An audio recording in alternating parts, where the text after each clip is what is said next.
आभार, इस चर्चा में आपने मुझको बोलने का अवसर दिया। मैं आभार व्यक्त करता हूं आदरणीय श्री अभय वर्मा जी का कि उन्होंने इस प्रस्ताव को इस सदन के सामने रखा और इस सदन में ये प्रस्ताव आना आवश्यक था। इसी सदन में खास तौर पे आना आवश्यक था क्योंकि इसी सदन में कुछ समय पहले तक ऐसे पापी और भ्रष्टाचारी बैठे थे तो यहीं से खड़े होकर सेना से सबूत मांगते थे और आज वो इस सदन में क्या दिल्ली से यही नहीं, अभी और सुनिए। इस सदन की पवित्रता के लिए, इस सदन की पवित्रता के लिए ये प्रस्ताव आना आवश्यक था। माननीय अध्यक्ष महोदय, मुझे इनका रोना, इनका प्रलाप, इनका विलाप समझ में आता है। ये सदन में रो रहे हैं, घर में तो ये चूड़ियां भी तोड़ रहे थे जब आतंकवादी गजब बेइज्जती है। ये फंस गया सीएम। मर रहे थे, ये चूड़ियां तोड़ रहे थे। जब जब आतंकवादी मरता है कोई आपियार होता है, जब जब जिहादी मरता है कोई आपियार होता है। ये केजरीवाल यहाँ पे तुम्हारे बस आंसू नहीं आ रहे, तुम्हारा बस चले तो तुम कुर्ता फाड़ के रोगे क्योंकि आतंकवादी मरे हैं। मैं ये कहना चाहता हूं, धर्म पूछ के मारा था ना, नाम पूछ के। जिन्होंने नाम पूछ के मारा था आज उनका कोई नाम लेने वाला जिंदा नहीं बचा जिन्होंने नाम पूछ के मारा था। अभी मजा आएगा ना। सेना का पराक्रम है। कुछ तथ्य मैं इस सदन में रखना चाहता हूं ऑपरेशन सिंदूर के बारे में। ऑपरेशन सिंदूर पहला भारत की सेना का ऐसा ऑपरेशन है जिसमें आतंकवादी घटना के बाद भारत की सेना ने इंटरनेशनल बॉर्डर क्रॉस करके आतंकवादियों को मारा है। ये पहला हुआ है, इससे पहले कभी नहीं हुआ आतंकवादी घटना के बाद। प्यारी समझ गई। जब सर्जिकल स्ट्राइक पहली हुई तो ये पहले सबूत दो, सबूत सबूत। अब की बार सेना कैमरा लेके गई थी, तुम्हारे लिए गई थी, सारे सबूत लेके गई कि भैया इतने मारे हैं और जनाजे सबने देखे।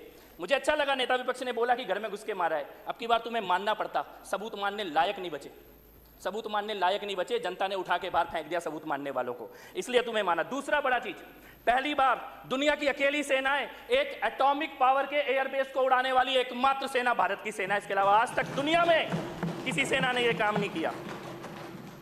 लेकिन आपने मान लिया घर में घुस के मारे, आपने मान लिया आतंकवादी मरे हैं, आपने मान लिया जनाजे निकले हैं। सेना तो यही थी ना हमेशा से, यही सेना थी, यही रॉ थी, यही खुफिया एजेंसी थी, यही एयरफोर्स थी, यही नेवी थी, यही आर्मी थी। 26/11 के बाद क्यों नहीं हुआ?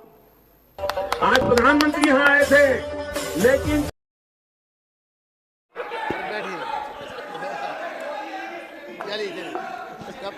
मैं बोलूं भैया, छाछ बोले तो बोले, छलनी भी बोले। कॉन्क्लूड करिए। छाछ बोले तो बोले, छलनी भी बोले। तो छेद चलिए, अपने छेद गिन ले भाई। चलिए, धन्यवाद। 1 मिनट, अनिल जी बैठिए। अनिल जी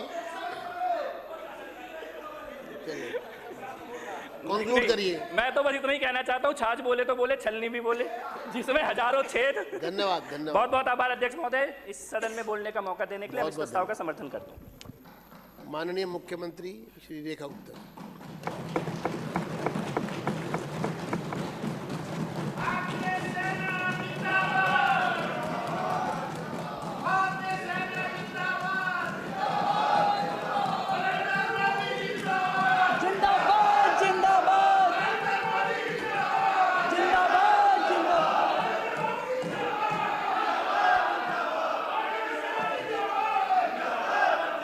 भारत माता की, भारत माता की, भारत माता की।